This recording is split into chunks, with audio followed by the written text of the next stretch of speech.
The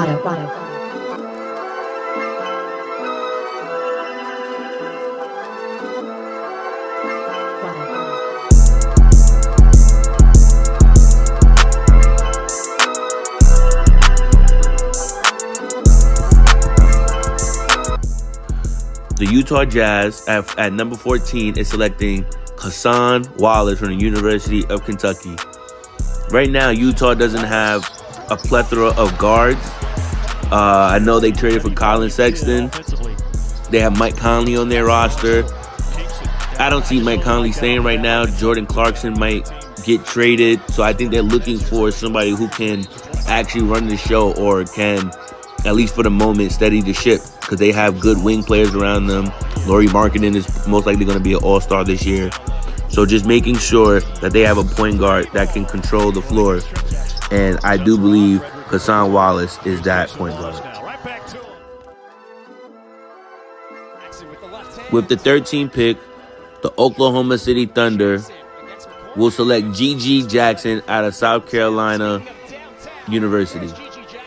G.G. Jackson is a 6'9" forward who has smooth, silky skill set on the offensive end. He gives a ton of effort on the defensive end. The one thing I like about Gigi is he keeps shooting. There was a game where he ends the game with 30 points, and he starts the game off. The first 10 minutes of the game, he starts off 1 for 9. With the 12th pick in the 2023 NBA mock draft with GMZ, the Golden State Warriors select Jarace Walker from the University of Houston.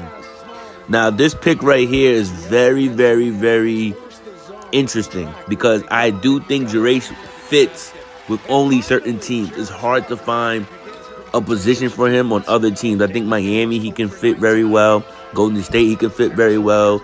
Even on Milwaukee, I think playoff teams, championship level teams, he would be such a plus for them because he defends with energy. He's going to communicate, and he comes from a Kelvin Sampson system from Houston, and you know that is defense. He is so powerful. He lacks a little bit of height if you think he's going to play power forward or center for you. He's around 6'7", 6'8", so he's not giving you the length that you might want, especially with guys like Bol coming down the lane and playing point forward. But Jarace has a skill set that I think is similar to Draymond Green.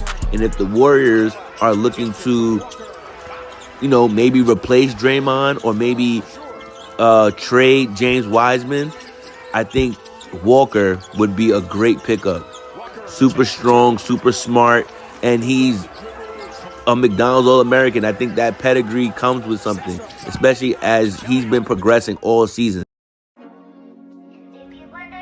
With the 11th pick in the 2023 NBA mock draft with GMZ, the Indiana Pacers select Anthony Black from the University of Arkansas.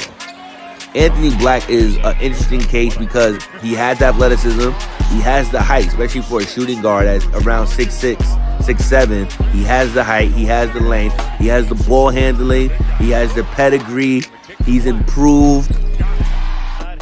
There's not much wrong that you can say about Anthony Black.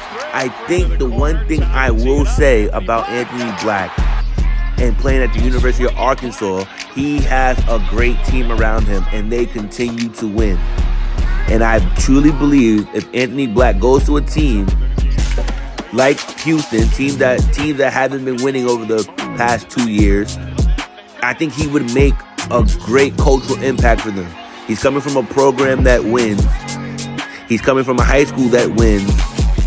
And now he's not looking to lose. He's not looking to just get stats or put up numbers because he's played for bad organizations throughout his, short basketball career.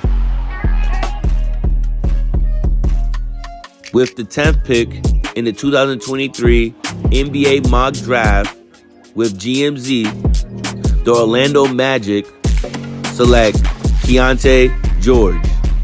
So similar to Anthony Black, Keontae George plays for an amazing program at the University of Baylor. And once again, he has great teammates on his team.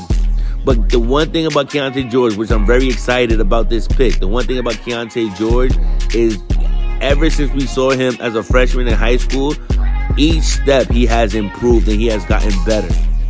And not just this college season, but his whole basketball life, he has improved and become better. And we know him as a scorer, but what he shows at Baylor is his defense, his tenacity, his passion for the game, and his ability to listen. What so many times you get young players who are super talented, they don't feel like they need to listen to coaches because they feel like, oh, I can do it on my own and I don't need it. But Keontae George, you can tell whatever the coach asks him to do at Baylor, he does. And I think that is a skill set that not many players have, especially ones that are that good. And I think Keontae George winds up being like Jaden Hardy, the one drafted by the Mavericks in the second round. You know, he was a very touted player out of high school.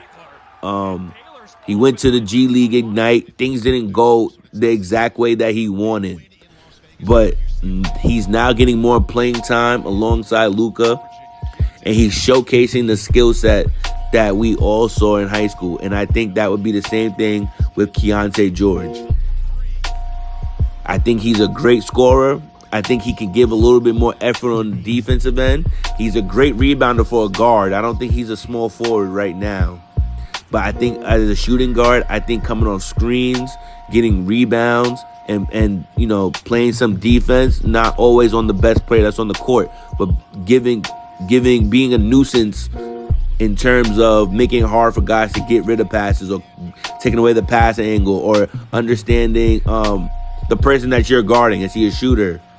Is he a driver? That recognition, right? That basketball IQ. And he has it because he's played a lot of high-level basketball at a young age.